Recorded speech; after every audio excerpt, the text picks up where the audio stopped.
Good morning. Good morning. Our reading today is often called the parable of the 10 virgins, and it comes in the Gospel of Matthew, chapter 25, verses 1 through 13. At that time, the kingdom of heaven will be like 10 virgins who took their lamps and went out to meet the bridegroom. 5 of them were foolish and 5 were wise. The foolish ones took their lamps but did not take any oil with them. Foolish ones. The wise ones, however, took oil in jars along with their lamps. The bridegroom was a long time in coming, and they all became drowsy and fell asleep.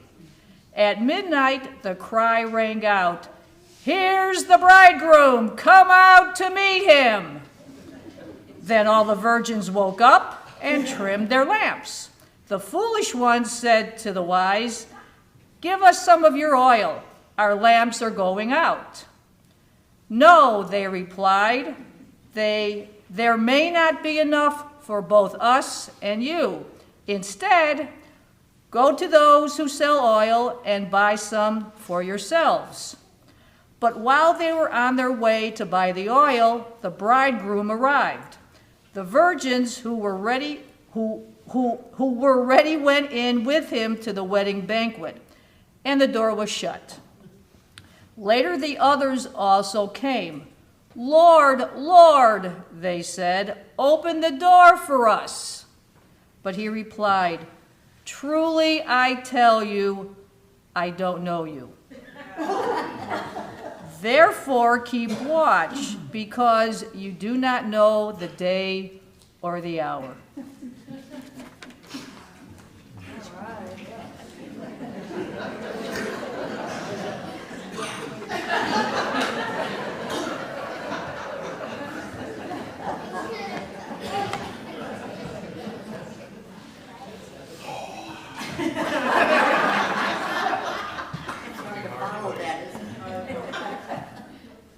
I want to state first off, that was the most beautiful anthem I think I've ever heard you guys sing. That was so stunning.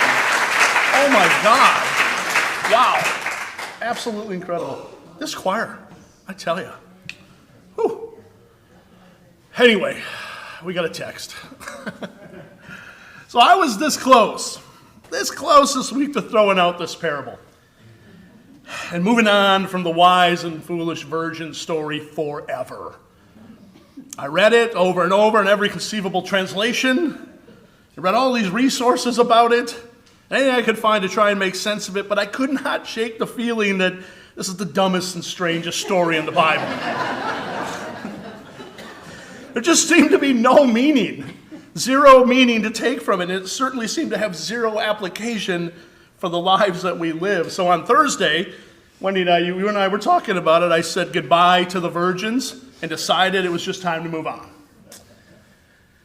But then all day Friday, the story just kept nagging me. I couldn't stop thinking about it, and being one not to give up easily on wrestling with a text, I said, no, Mike, no, you will wrestle with this one a bit longer and harder, and you will squeeze some meaning out of it, even as strange as it is. So this sermon is my attempt to make lemonade out of this lemon of a story and find some redeeming quality. You all will have to let me know afterwards if I succeeded. So you just heard the story, the parable from Nat's wonderful reading, and I'm guessing that you have questions. I know I did. For starters, why is the kingdom of heaven like 10 virgins? What's that all about? Why in the world is a wedding starting that late in the evening to begin with?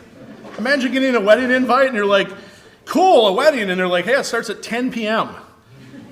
That'd be a little strange, wouldn't it? And why is this disrespectful bridegroom, that's really what the text should be called, why was he so late that all of the bridesmaids, the bride's attendants literally fell asleep? What was he doing? Why was he so late? Why didn't all of them bring extra oil? It's night, right? Why didn't they bring extra oil? And why didn't the ones with oil share theirs with others? Why did they even leave their lamps trimmed and burning while they were all sleeping? Couldn't one lamp have sufficed amongst the 10 of them? Really? Need all 10 lamps going?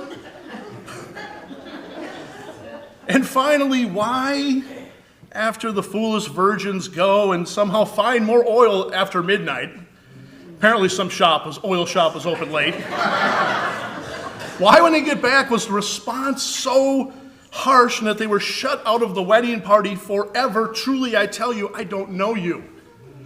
The door is closed to you and you will never, ever be a part of the celebration. Seems kind of harsh, doesn't it? And you know what answer I came up for all these questions? Who cares? Who cares?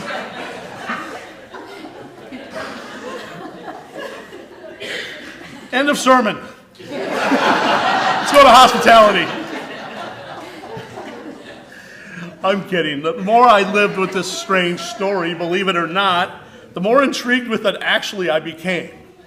And in the end, I moved from complete disinterest to fascination to even anger at this story, to finally seeing in it a really important message and warning for us today.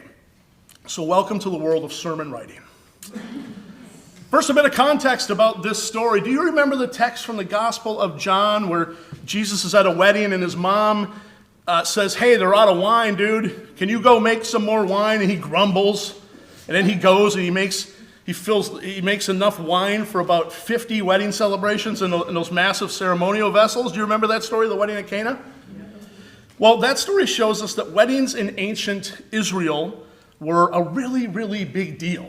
I mean, a really big deal, often lasting for days. Can you imagine a wedding lasting for like 4 days? That's why you need all that wine. And to answer one of our questions, they often did begin in the evening. They really did, not necessarily at midnight, that's a little late, but they would begin when the bridegroom and his party would head to the bride's house in a kind of a pomp and ceremonial fashion, and the bride and her attendants would then follow the bridegroom to the location of the wedding, or often to the final place where they're going to negotiate between two families or two clans. Weddings were a really, really big deal. But I know the burning question you're all wondering about this particular wedding is, why the virgins? Is that the question you're asking? Is that why you came here today, to hear the answer to that question? Did all weddings have virgins and lamps? Strangely, that answer is yes. They did. And that answer, that is where this text got under my skin a bit and made me pretty angry, actually. I'll quote theologian Louis Schotroff, who writes in her book about parables. She explains why. She writes, the 10 women are called virgins, parthenoi in Greek, in the text. This refers to young women, usually 12 to 12 and a half years old, who are regarded as marriageable. Yikes. The word designates their status in a patriarchal society. They are available on the marriage market, which as a rule was regulated by the girls' fathers and their potential husbands. It is the duty of the young women to present themselves, 12-and-a-half-year-olds, 12-year-olds, as good future wives. And that is what this story is about. End quote. So here you have these 10, 12-year-old girls basically trying their best to impress a man attending a wedding who will look favorably on them and decide maybe to take one of them as his own wife, or maybe as one of his several wives. In effect, giving them the only status that they will ever possess, that of wife, and more importantly, in this culture, mother to that man's son, right? Welcome to the real context of this story. It's important that we know that, and it should make you a little angry. But another question then arises from that. Why would Jesus, who so often broke down barriers and lifted up women and broke all the rules when it came to women's status, why would he tell this parable like this? Right? And why would he tell his followers that these 5 foolish young 12-year-old girls would be cut out of the kingdom of heaven forever? That doesn't seem to fit who he was. This is the guy, after all, that told the story about a forgiving father and the prodigal son, or the good Samaritan who rescues a stranger on the side of the road, or about paying all these workers a fair wage, making sure that everybody has what they need to live on. And now he's telling a story of punishing young girls for forgetting oil? What's up, Jesus? What's up, Jesus? Well, the good news is there are a lot of really, really smart scholars out there that say, nope, Jesus didn't say this. Jesus didn't say this. I'm talking about the Jesus Seminar, the group of top scholars that debated every single word ascribed to Jesus in the Gospels, and then after sometimes months of debate over one single line, they voted as to whether they thought those words or those stories went back to him, or maybe whether they're a creation of the author of the Gospel or came from somewhere else. So the story for all these scholars got a flat out, nope, Jesus didn't say this. He didn't say it. Let me quote them before I share why though I really do still think the story has a lot of value for us today. They wrote in their book, quote, "The parable of the 10 virgins may derive from common lore in the ancient Near East, or it may have been created by the author of Matthew. Scholars are confident of this assessment for 2 reasons. 1, this story does not comport with other parables of Jesus and his use of language generally. 2, the context which the parable appears in Matthew is strongly apocalyptic." And they go on. This is the good part. The story does not have any of the earmarks of Jesus' authentic parables. It does not cut against the religious and social grain. Rather, it confirms common wisdom. Those who are prepared will succeed. Those not prepared will fall. Consequently, it does not surprise or shock. There is no unexpected twist in the story. It comes out as one expects, given the opening statement that the 5 of the virgins were wise and 5 foolish. The story lacks humor, lacks exaggeration and paradox. It is straightforward, unimaginative, and moralizing. Although it utilizes visual images, its application is obvious. In some, there is nothing distinctive about it. These are the best scholars in the world. And they go on to build quite a case that this is Matthew's creativity here, not the words and vision of Jesus in the kingdom of God. Thank God for these scholars, because Jesus, you are still okay in my book. But here's the thing, my friends. The parable is literally still alive. It doesn't matter who wrote it. It's alive today. That's a sad thing. I was thinking yesterday, maybe you've seen these, of the dripping patriarchal culture. Stories like this and so many others in the Bible emerge out of, and how unjust life was for women at this time. Terribly unjust. And then I turned, and I'm like, thank God that's way back then, right? Thank God that's back in Bible times. And then I turned on the news, and I started seeing all these images coming out of Iran right now. Are you watching that? Of women rising up and taking off their government-ordered hijabs. Did I say that right, hijabs? Trying to liberate themselves from the stifling patriarchalism of their culture in Iran, and confronting they're actually called this, the morality police. The morality police. Directly by standing up and taking their hijabs off, and they're lighting them on fire. Lighting them on fire. It's really inspiring to see. Apparently whole thing was sparked after a video from July went viral where a hijab-wearing woman on a bus attacked a young woman not wearing one. Her name was Sepeda Rashno, the woman who wasn't wearing one, the attacked one. The story made me think of the wise women in the parable, not helping the foolish ones when they ran out of oil. One woman forced to turn on another woman in this oppressive patriarchal system. Anyway, the attacked woman, Rashno, was eventually tracked down. She was arrested. She was abused by the police. And then she was forced to give a coerced apology on state television. The oppressive regime, though, thought that'll be the end of it. But they were wrong, and more women have begun rising up in massive numbers. Many women have been beaten, arrested, and several of them, unfortunately, have been beaten to death. One in particular was named Masha Amini, whose death has sparked even more women to risk their lives and protest the patriarchalism. So our story, though a strange one, is still alive and unfolding in our media, as women are still forced in this day and age to live by the whims and laws of men in heavily patriarchal societies. Let it remind us in our nation to keep speaking out as a new wave of patriarchalism sweeps this nation as well. Have you seen it? It's disguised as a pro-life movement. So the reality of 12-year-old girls' bodies being controlled by men in power is pretty close to home today, I'd say. The parable's alive.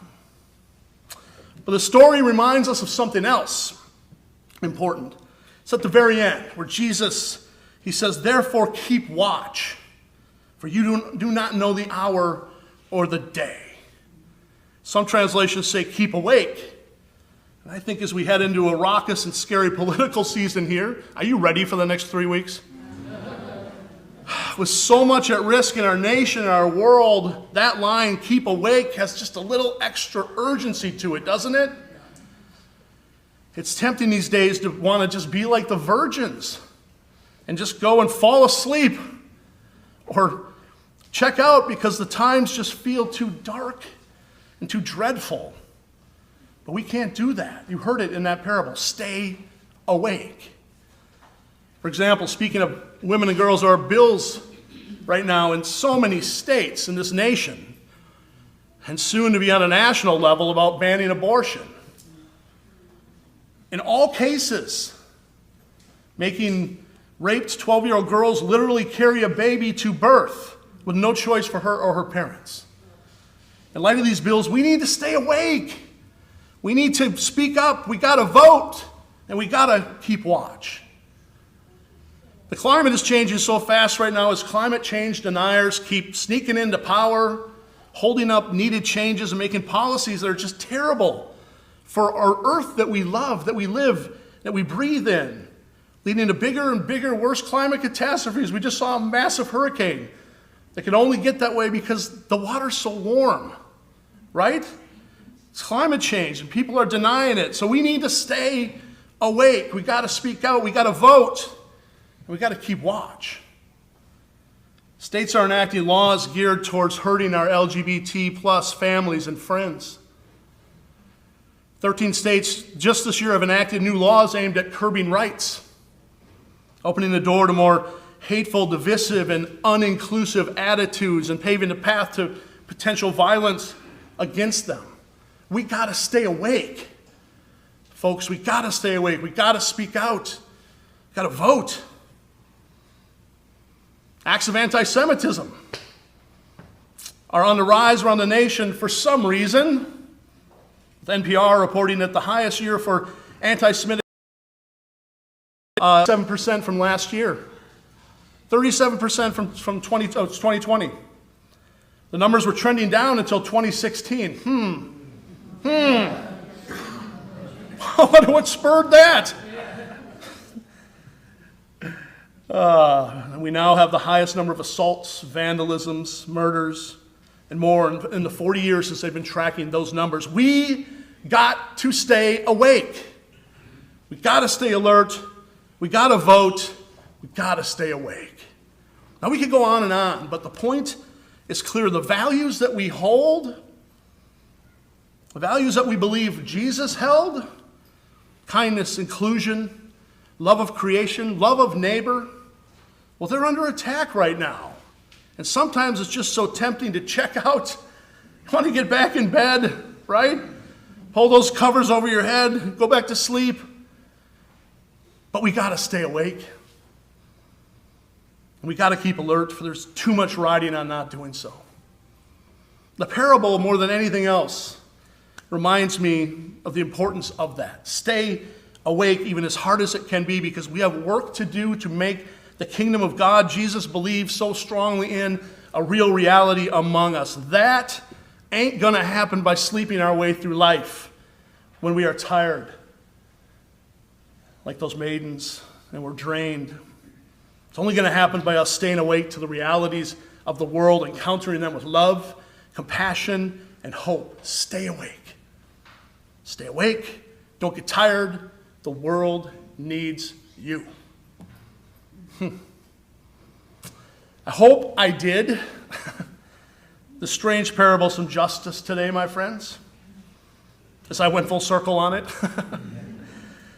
I hope I made some lemonade out of this lemon. And I hope it gave you a little jolt of energy to help carry you through what is sure to be a harrowing next couple of weeks as we head to the midterm elections. And however it all goes, just know we'll all have this alert, awake community to journey with, and that brings me an incredible sense of peace. We'll be a place that keeps its lamps lit at all times in all we do and are. So we're in this together, my friends, even in these tough and perilous times. But you all need to stay awake. Stay awake, keep alert, stay awake. Peace be with you all, and peace be with Faith UCC. Amen.